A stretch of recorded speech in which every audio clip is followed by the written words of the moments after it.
Nous avons besoin d'élections municipales qui puissent être une démonstration de la capacité de nos listes à incarner la nouvelle France, celle du grand remplacement, celle de la génération qui remplace l'autre, parce que c'est comme ça depuis la nuit des temps. Le racialisme est-il devenu le cœur de la campagne de la France insoumise pour les élections municipales ? Depuis plusieurs semaines, les polémiques se multiplient autour du parti de Jean-Luc Mélenchon. En cause, une série de déclarations clairement racialistes de ses cadres. C'est-à-dire qu'elles font de la couleur de peau, de l'origine ou de l'identité un critère pour expliquer la société et deviennent donc un argument politique assumé. Jean-Luc Mélenchon lui-même a donné le ton début janvier en reprenant l'expression hautement polémique de grand remplacement, une formule qu'il dit employer à front renversé, mais qu'il l'installe symboliquement sur le même terrain identitaire qu'Éric Zemmour ou Jordan Bardella, à l'opposé des positions radicalement universalistes passées du leader insoumis faisant fi de l'origine ethnique. Dans la foulée, plusieurs cadres insoumis ont assumé un tel discours. C'est le cas de Rima Hassan, le 16 janvier, lors du meeting de lancement de la campagne d'Ali Diouara à La Courneuve en Seine-Saint-Denis. Dans un État raciste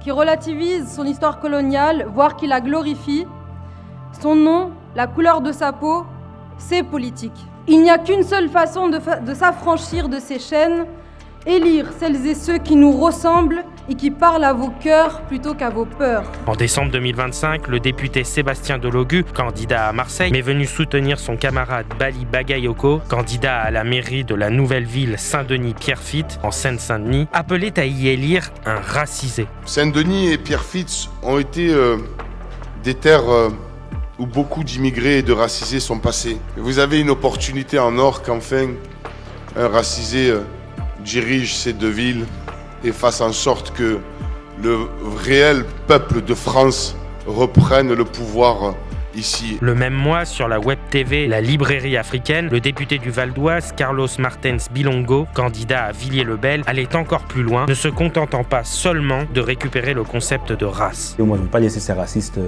faire leur petite vie avec leurs milliardaires et insulter les gens à la télé. On va leur montrer qu'on est plus nombreux. Ils ont voulu se foutre de nous, ils ont voulu nous insulter. Nous, on est plus intelligents, on est plus endurants. Et si on avait plus de gosses qu'eux, comme M. Sterrin se plaint de ça, bah tant pis pour eux. Si vous devez faire des gosses, bah ils ont qu'à s'aimer et faire l'amour et faire des enfants. S'ils n'arrivent pas à en faire, tant pis pour eux. En tout cas, nous, on a réussi à le faire.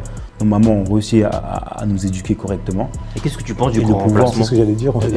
C'est presque un discours de grand remplacement. Non, Il y a aussi les propos de Daniel Obono en septembre 2025 lors de la fête de l'humanité, considérant celle-ci comme celle de la gauche blanche. Aujourd'hui, je me dis, en fait, un des problèmes de la fête de l'humain, c'est que ça a été longtemps, en fait, c'est toujours encore aujourd'hui, la fête de la gauche blanche, en fait. Quand tu regardes, même encore aujourd'hui, là, il y avait l'Agora et Force de gauche et que des blancs, quoi. Je parle de la fête de l'humain, mais j'aurais pu parler des amphis, de la France insoumise.